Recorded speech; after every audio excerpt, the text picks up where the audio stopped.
প্রিয় দর্শক ভাইরা, আপনাকে এমন একটা বস্তু দেখাইতে চাইতেছি আমি। দেখেন, এই বস্তুটা দেখতে পারছেন, এটা কি? এটা একটা লেবু।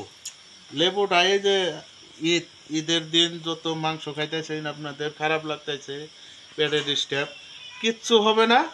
আমার পদ্ধতিতে আপনারা দেখেন আর এই ব্যবহারটা করবেন।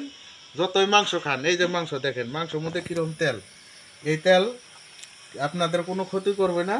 খালি এই পদ্ধতিটা ব্যবহার করবেন। এইভাবে লেবুটা কাটবেন, লেবুটা কাইড়া তারপরে আপনারা এইভাবে কাইড়া চারটা ডুম করলেন। এই দেখেন, এই যে লেবুটা চারটা ডুম হইলো, চারটা ডুম হইলো। এইভাবে একটা বাড়ি নেবেন স্টিলের, এইভাবে একটা বাড়ি নিয়ে বাড়িটার মধ্যে এইভাবে রসটা আপনারা নিবেন। এই যে নিলেন, এই যে দেখেন লেবু দেওয়া শেষ হয়েছে। এইভাবে লেবুটা দিয়া এই যে লেবুর পানিটা এইভাবে অল্প নাড়াবেন, বস্তুটা ঠিক হবো। অন্য কিছু দেওয়া লাগে না, খালি মাত্র এই লেবুর পানিটা দিলেন।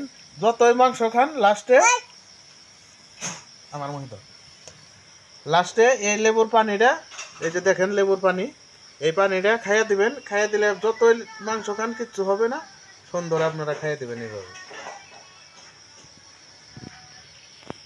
বাস হয়ে গেল। এভাবে আপনারা খাবেন। যতই মোটা মানুষ হন, চর্বি থাকলেও কোনো ক্ষতি করবো না। আপনার যত মাংসই খান কিচ্ছু হবে না। ধন্যবাদ।